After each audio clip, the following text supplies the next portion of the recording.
नमस्कार मित्रांनो, विजय जाधव चॅनलमध्ये आपलं परत एकदा स्वागत आहे. तर आज आपण 12 ऑगस्ट 2025 चालू घडामोडी बघणार आहोत. तर आपल्या विजय जाधव चॅनलला सबस्क्राईब करून ठेवा. तुम्हाला नवीन व्हिडिओचे अपडेट येत राहील. आणि आता पोलीस भरतीचे अपडेट आलेले आहे, तर त्याचे पण व्हिडिओ तुम्हाला आपल्या चॅनलवरती अपलोड होत राहतील. तर त्यासाठी आपल्या चॅनलला सबस्क्राईब करा आणि बेल आयकॉन क्लिक करा. तर चला बघूया आजचा पहिला प्रश्न आहे, नुकतीच देशातील सर्वात लांब पल्लीचे वंदे भारत एक्सप्रेस कोणत्या दोन शहरादरम्यान सुरू करण्यात आली? नागपूर आणि पुणे या शहरामध्ये सुरू करण्यात आलेले आहे.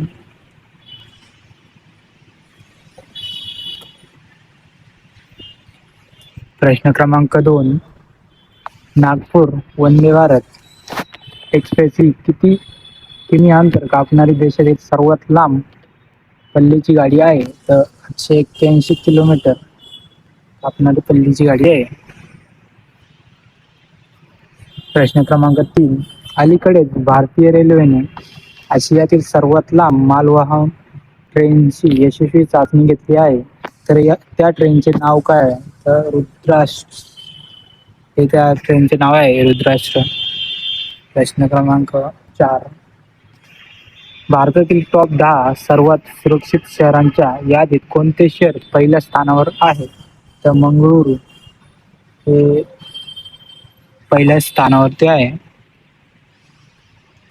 प्रश्न क्रमांक 5, भारतीय सैनिकांसाठी महाराष्ट्रातील कोणत्या पक्षाने श्रीनगर येथे जाऊन सिंदूर महारक्तदान हा उपक्रम रक्तदान केले? तर शिवसेनेचे शिंदे गट यांनी रक्तदान केले.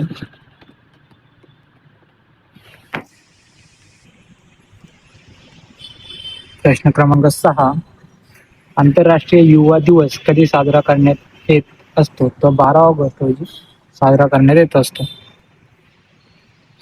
प्रश्न क्रमांक 7, U19 आशिया बॉक्सिंग अजिंक्यपद स्पर्धेत भारतीय खेळाडूंनी किती पदके जिंकली आहेत? तर 14 पदके जिंकलेली आहेत. प्रश्न क्रमांक 8, देशातील पहिली स्वदेशी मलेरिया विरोधी लस एडफ्लेक्स वॅक्स कोणत्या संस्थेने विकसित केली आहे? तर ICMR या संस्थेने विकसित केलेली आहे. प्रश्न क्रमांक 9, 2025च्या कॅनेडियन ओपनमध्ये महिला एकेरीचे विजेतेपद कोणी जिंकले आहे? तर व्हिक्टोरिया मोमको यांनी जिंकलेले आहे. प्रश्न क्रमांक 10,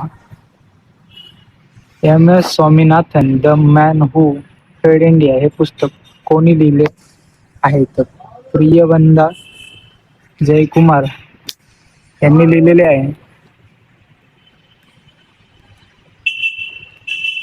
कोण आहे? तर अशाच नवनवीन व्हिडिओसाठी आपल्या चॅनलला सबस्क्राईब करून ठेवा आणि बेल आयकॉन क्लिक करा. धन्यवाद.